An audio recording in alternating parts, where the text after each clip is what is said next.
ভারী বর্ষণ ও পাহাড়ি ঢলে সৃষ্ট বন্যা ও পাহাড় ধসে চট্টগ্রাম, খাগড়াছড়ি সহ ৫ জেলায় এখনো পর্যন্ত মৃত্যু হয়েছে ৫১ জনের। কয়েকজন এখনো নিখোঁজ। পানিবন্দী কয়েক লাখ মানুষ। বিচ্ছিন্ন হয়ে পড়েছে বহু এলাকা।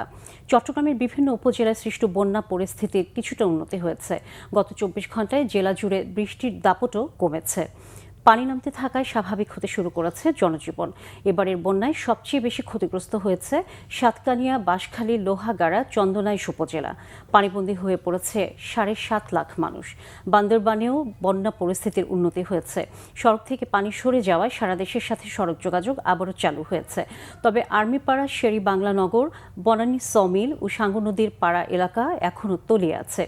বন্যার কারণে দেখা দিয়েছে সুপেয় পানির তীব্র সংকট। আশ্রয় কেন্দ্রগুলোতে খাবার পানি সরবরাহ করা হচ্ছে। খাগড়াছড়ির বন্যা পরিস্থিতিও উন্নতির দিকে। বিভিন্ন এলাকায় এখনও পানিবন্দী হাজারো পরিবার। মেরুং ব্রিজ থেকে পানি সরে যাওয়ায় ৫ দিন পর খাগড়াছড়ির দীঘিনালা রাঙামাটি সড়কে যান চলাচল শুরু হয়েছে। অন্যদিকে টানা বর্ষণ ও উজানের ঢলে রাঙামাটি জেলার বাঘাইছড়ি, বড়কল, বিলাইছড়ি, জোড়াছড়ি, নানিয়ারচর উপজেলা পানিতে তলিয়ে গেছে। পানিবন্দী প্রায় ৩০,০০০ মানুষ। কক্সবাজার জেলায়ও বন্যা পরিস্থিতির উন্নতি হয়েছে। তবে পাহাড় ধস ও পানিতে ডুবে ৩ জনের মৃত্যুর খবর জানিয়েছে প্রশাসন।